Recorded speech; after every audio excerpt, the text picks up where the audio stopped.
Good morning, everyone, and welcome to our Families and Partnerships course that we are doing. So, I am your lecturer and tutor. I have loved looking and seeing all your names on my list, and I'm really looking forward to meeting you all on Tuesday and connecting with you all again. We have one face-to-face tutorial that's quite large, and then we have a much smaller online one. So I'll greet you in each of our different forms on Tuesday, and we will have a fantastic time. So let's look at our first lecture and orient into our content that we'll start to delve into for this course. So in this lecture, what we're looking at is, first of all, where we are in Australia and the sociological context that Australia operates under. And then we're going to go into this idea of history and the social discourses and ways that we define childhood, and therefore the evolution of the provision for early years education within the world, and particularly focusing on Australia. So if we go through and we have a look at what is Australia like today, these are the things we know. We have a very multicultural society. We have a nice and steady increasing population. It's leveled off a little, but it is still steadily increasing. We know that in Australia, our population is pretty much all around our urban areas. So particularly our southeast and east coast, and of those, most live in the capital cities. So we don't have lots and lots of people living in the centre of Australia. Our rural and remote Australia, they have a declining population, and that, of course, is reflected from the impact of our social, economical, technological and industrial changes. So we just have most of our growth is in our city areas on the coast. So our rural areas are facing really high levels of unemployment. We have dead towns that literally have no reason for people to live in them. And therefore that gives you much higher levels of poverty, much higher problems with population not growing, and that limits early years access to services, facilities, and access to simple things like medical, doctors, nurses, healthcare, all those sorts of things that really assist in the work of our early years educators. So if we also look at Australia, we have lots and lots of issues with our Indigenous Australians. Our Indigenous Australians make up 2.5% of our total population. However, they have a really much lower life expectancy, only at 57 years for males and 62 years for females. And when we look at that, that's almost 20 years less than for our other parts of the population. So what we want to do is to help to build better connections so that we're embracing everyone in Australia. So if we have a look at our families in Australia, we extend beyond just into the generalised population. So the average size of Australian households has been falling over the last 20 years. So I know that when I was teaching kindies, I had lots and lots of families where there was 2 or more children in there. Whereas now I have quite a few friends who only have 1 child, and that's a conscious choice that they only have 1 child. And in my final few years of teaching, I noticed there was more and more children coming through who were only children. So the years when I grew up, I went to school with some people who had 10 or more in their families, whereas that is very uncommon in today's age. So you will find most of the time the children that you are working with, particularly in the early years, will be the only or a second child in the family. You won't find a lot of families even with 4 children in them. Mind you, we have a couple of tutors here. Lots of you may have had Lee, and she has 4 children. And we've got a number of other people who have arranged. So proportion of 1-parent families is also increasing due to divorce rates, people making choices to raise children by themselves because they've been wanting to have a child but haven't had an appropriate partner. And there's an increase in couples making the choice to not marry. So they're just having life partners, and that they are staying with that life partner, but they're not going through the formal process of marrying. So what we know as well is that there are lots and lots of women who are having children later, and that we have lots of fertility issues. So because people are making choices to have children later, there's a very short window for fertility. And it means that we've got an increasing number of women who unfortunately sometimes are making choices to remain childless, but unfortunately sometimes the choice is being taken away from them and that they are childless. So current trends at the moment are pointing to a 5 to 7% drop in population of children in the next decade. So that has significant implications for us as early years educators. I know that one of the years when I had lots of only children, or eldest and a new baby was about to be born children in my class, it was significantly different than when I had younger siblings and so on in my class. Just a different way that they are raised and a different point of view that they have about things from the parents and the children as well. So if we have a look at our little graph of populations, so our orange one is 1976, and you will see that we had most families were a couple with dependent children, meaning little people, and so on. By the time we got to 2016, you can see that that number is quite decreasing. So it looks to be about 55%, and now it's dropped below 40%, that we have a major proportion of our population and our households have that. And you can see on the converse, if we go down to the left-hand side, our one-parent families with dependent children, they are increasing. So we've got 2006 and 2016. We've had a slight drop in 2016. It'll be interesting to see what the next census brings us and what the data can show us with that. And you can see the not rapid, but the steady increase of people who are making a decision to just be a couple only, to not involve children in there. And then we've got our much lower number of the couple with the non-dependent children. What you can also see on the far right-hand side is that what we define as other families, which might be same-sex families, it might be non-binary couples and so on, is that our other families, who also may be defined as people making choices to share houses as lifelong partners, but they might not be in a sexual relationship and so on, they're defining it as other families, that is on a steady increase. And so that means that we have a diversity of what people consider to be family and households in our population now.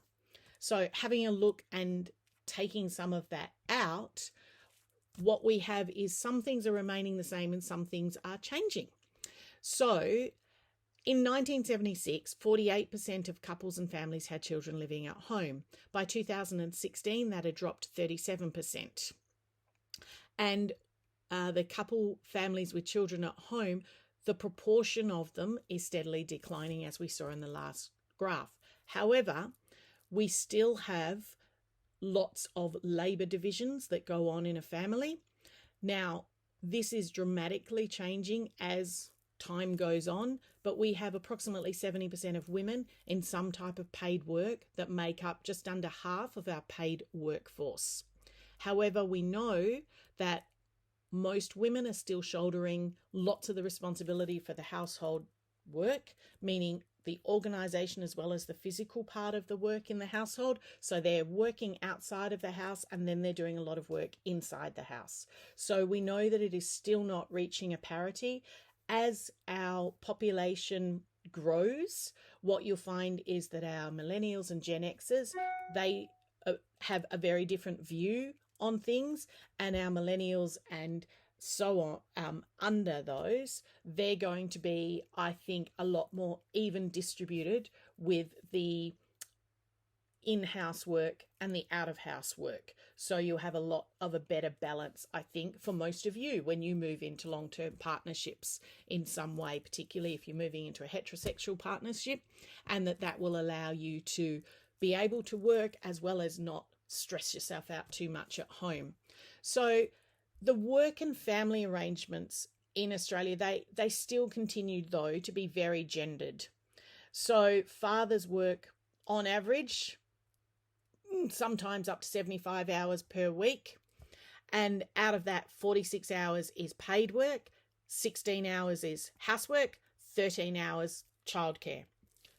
Contrast that with mothers working about 77 hours, 20 hours only is paid work, 30 hours household work, 27 hours childcare. So even if you are the person working part-time, which is what a lot of mothers do, particularly people who are teachers, we drop down to part-time, and then our husbands or partners are still working at full-time rate, but that we then pick up the childcare as well as all of the household things and so on. Now, the divisions of labour obviously are closely related to the age of the youngest child. So for families where there is a baby, you're really going to see that the mother is working less outside the home and doing a lot more of the work inside the home. And then they'll return to work part-time and so on. So our rate of participation in the workforce, that's really influenced by things like your relationship status, the age of the youngest child, and the cost and availability of childcare. So if you were working in a low-paying job, it's often not financially viable to go back to work and pay for childcare. So that's why sometimes you'll have women who make choices not to go back to work until their youngest child is back in full-time schooling. So that way they can work without the additional cost of childcare on top of it, because it can be very expensive. I think you've probably discussed the price of childcare in other courses, and you know that it is sometimes quite prohibitively expensive if you are only working in a low-paid job. So let's have a look at this idea of what we define as childhood and parenting and so on. It's gone through, in my lifetime, massive changes from the way that we viewed children to now the way that we view children, let alone since the beginning of last century. So from the beginning of civilization, we've got family groups and parents that are involved, and we all have that saying of it takes a village. The village has been removed from a lot of our environments now, and a lot of young mothers in particular, they really are removed from a support network, and we have to be really aware of that. So what we have with childhood is that it's a lot of oral traditions that were used. And so we had places like ancient Rome, and I was just reading some different ones about things that have happened in more recent times, less than 100 years ago. So in ancient Rome, we had infants regularly being killed, abandoned, or they were sold. And so sometimes infertile or people who were not able to have children, they would buy children. And because a lot of times if you were very poor, then you would sell a child, and that would allow you to have a little bit more food and give that child a better chance at a life and so on. Now, in the Middle Ages, the image of the child was not seen as something to be protected or cherished. It was more that of they were a slave and somebody to do your work for you. Children were expected to be mini adults. We didn't give them the affordances that we certainly do now. However, as it emerged, we got out of our very horrific times and the big separations between the poor and the wealthy, that by the 17th century, what we had is this cultural awareness developing of childhood, of the difference between small humans versus children, and making sure that we had an idea of how to best cater for children. Because what we had is we didn't have people wanting to have gigantic families, essentially to ensure that they had a continuation of their line. So by the 17th century, we had this idea of childhood emerging. By the 18th century, that was a time of really big social upheaval. It was a time of lots of growth, the beginning of the industrial revolution. Lots of massive things were happening in our world. And between the 18th and the 20th centuries, this concept that we are starting to develop even more and refine is this idea of family life and valuing children a little bit more, and not seeing them just as mini adults, or even worse, as slaves. So then as we started to value children a little bit more, what we then needed to think about is how do we actually cater for them in the best way possible. So there was a fellow called Pestalozzi, apologies for the poor pronunciation, So what he did, he recognized that the environment actually influenced the child's ability to learn. So he began to do those first lot of writings about the notion that children's learning and their development required the integration of the head with the hands and the heart. He suggested that teachers really need to inspire this idea of curiosity in children and not provide all the answers. But that also meant that they needed to give them the opportunities for that. So it was quite revolutionary at the time, because remember, we were only just starting to move into this idea that a child was not a family slave and that we didn't send them out to work constantly to bring us extra money. They were not a burden to be sold at the slightest provocation and so on. So there was another man, Froebel, who studied under Pestalozzi, and he contributed that play is not trivial, but it is serious and it has enormous significance.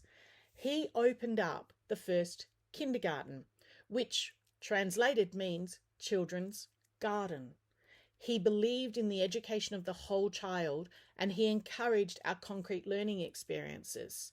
Now you can see, coming from our play-based world that we talk about constantly, that that is the very first origins of it.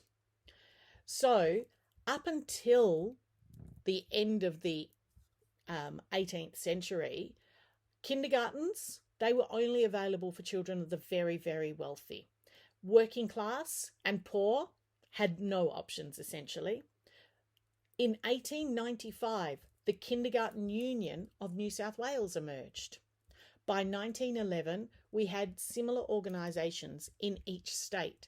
So we were recognising that building good education for our very young people meant that we were giving them the best start in life. So what we then started to look at is, how did that evolve? So we went from having this notion of a kindergarten association to then involving the government in it. So in 1938, so between the wars, the Commonwealth government started to think about providing funding for early childhood. So after the Second World War, lots of middle-class families, they wanted to send their children to kindergarten. They wanted to give them the best education. They wanted to provide for them in different ways. And therefore, in the 1940s and 50s, we saw this emergence of preschools.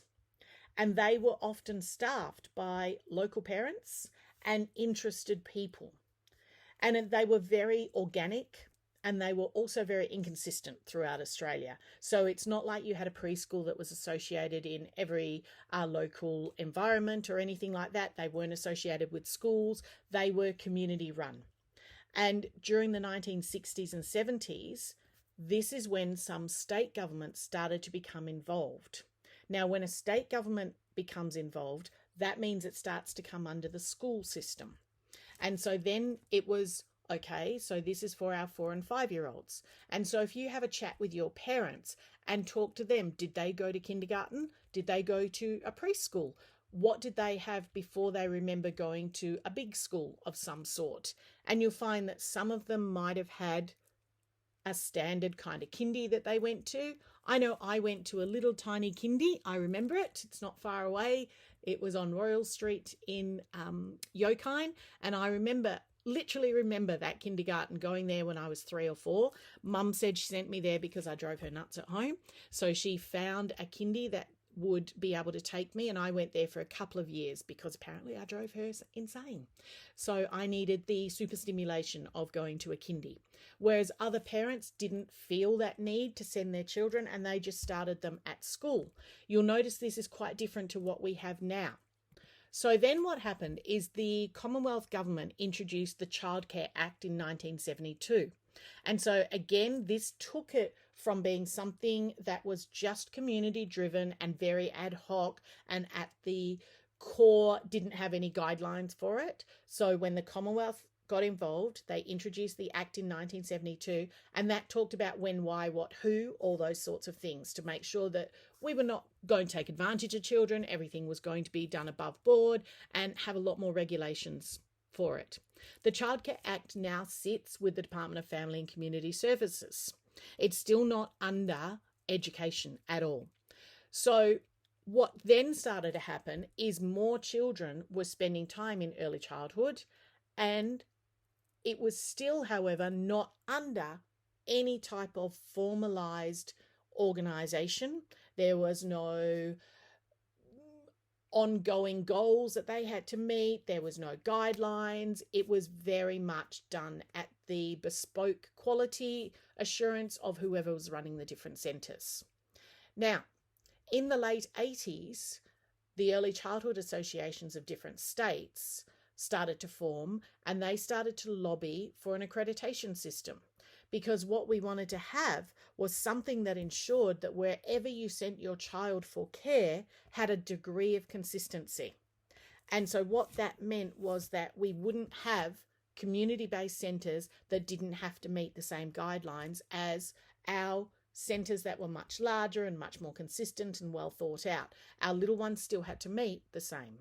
So today what we have is a lot of our early childcare services are run for profit. And so if you're working for a childcare centre, essentially it will be run for profit. Very few of them are run not for profit. If you are working in a pre-kindy or a childcare centre that is attached to a school, that is run not for profit. So schools in Australia, if they are government schools, our Catholic system, and some of our independents, they generally run as a not-for-profit. You might have some schools that run as a for-profit, but that's very rare in Australia. When we go overseas, we have a lot more schools that are run for-profit. And from January 2001, we had a lot more opened up to the private sector. So what that meant is that we had to have consistency in our rules and our guidelines about things. So there was no longer this, they're just a little community centre, I'll just send my children there and they'll be loved. We had to meet particular guidelines for everything.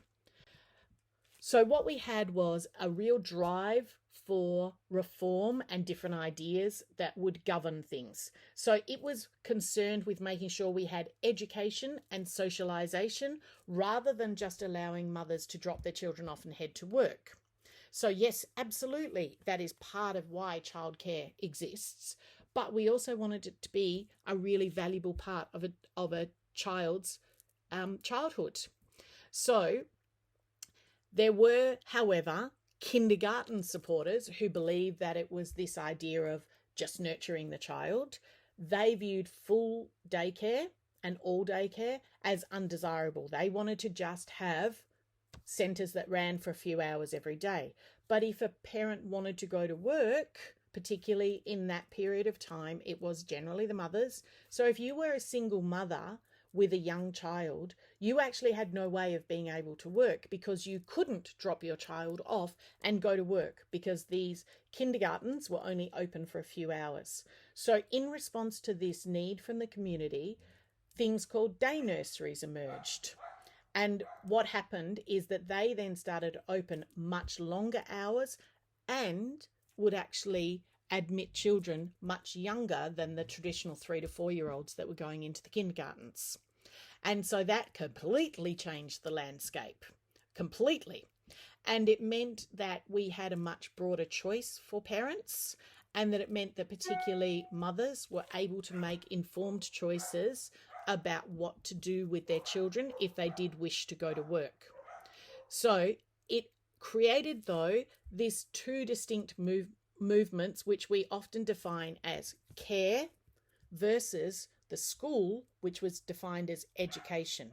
Now, the course that you have all done for the last 4 years has morphed them together because we know that is changing. We don't have childcare existing in a bubble and school existing in a bubble. The two need to work together, and in a lot of our places, they are now starting to work together. And I know that Catholic Ed in WA for the last number of years has started to build out a number of schools that talk about not just being a K to 12 school, but a 0 to 12 school. So that way they will have a childcare on site that will then transition into the more formal years of schooling that we recognise now. So we've got this idea of the regulatory bodies and the way that care and education has morphed and changed through time, and that the distinction is now becoming a lot more blurred, as it should. But let's look at what we define as. So let's look at what we define. So childhood is a social construct. It's not a particular phase that children go through. We have this as a view of how they are treated.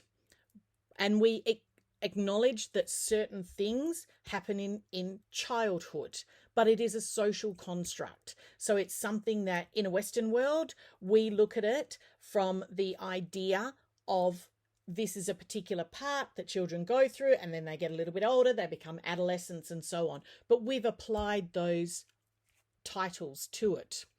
And if we look at it as a historical overview, childhood's been understood and treated throughout the centuries from this understanding of that time. So childhood was viewed very differently back in the Middle Ages, and it's viewed very differently now. So we would never view our children in a Western society as slaves or someone to go and earn money for us.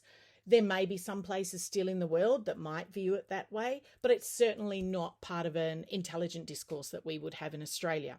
However, if we look at two dominant social discourses that are emerging about this idea of childhood, we often have these two contrasting ones of the innocent child versus the sinful child. And that, of course, is based in Christian doctrine.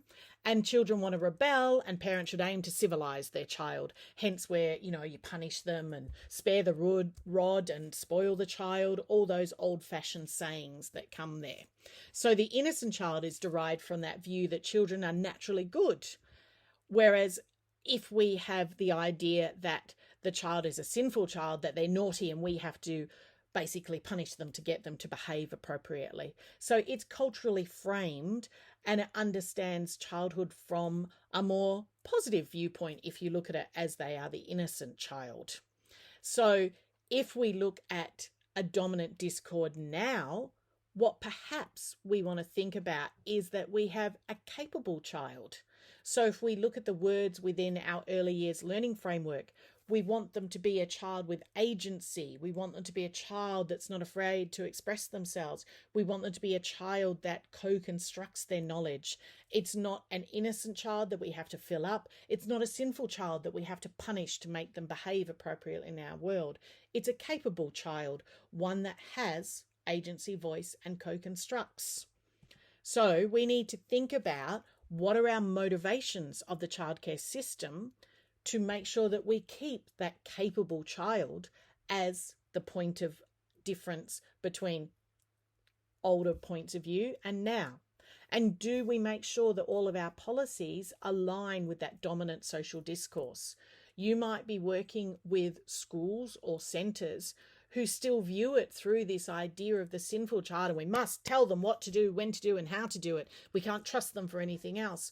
Or they're just a child. We have to help them do everything. That's the innocent child, whereas we want them to be capable. We want them to know that they can do more and that they are very, very able to do lots of things. So when we think about where childhood fits, this is what we want to make sure that we are keeping in mind. Are we keeping this idea of the capable child in mind? So let's think now, if we've got this idea of how childhood used to be defined and what we want it to be defined as, childhood is part of being in a family. And so our course is looking at how we are creating these authentic, real relationships with the families of the children who are in our care. So if we look at what is a family and how would you define it? So the Bureau of Statistics defines it as couples with and without children, lone parents with children who are at home with them, families of related adults, such as brothers or sisters living together, without parent-child relations. And that could be nieces, nephews, aunties, uncles, all those sorts of things, but without parent-child. And I'm seeing more and more, even in friends and relatives who are a bit younger, more your age, that they're looking at buying houses with their cousins or their sister and brothers and so on. So rather than doing the traditional house buying with your partner, they're looking at forming a family that's not within our standard traditional families. So there's many variations of our family structure. We've got our standard nuclear families that you will often see drawn in lots of things. We have our extended families in Australia. Depending on the culture that you are in, you might see lots of extended families. You might see very few extended families. What you do see a lot of is our blended families. We've got, depending on the age bracket that you are teaching and working with, lots of single parent families. There's not as many adoptive, I find now. There's lots of sub-families who are just looking at, they're in a different category. They might be fostering different types of things and so on. So it impacts on the way that those families function and how they assign the different roles that you have within a family. So one of the things when you're starting to meet and greet with all the different people that you are going to be working with, and the children, you'll meet the children first sometimes, but sometimes you'll meet the parents first. So, for example, I taught in a kindergarten and we would have the meeting for the kindy. So we would have the meeting in the November before the kindy started in February. So I would meet the parents first. I wouldn't have met many of the children.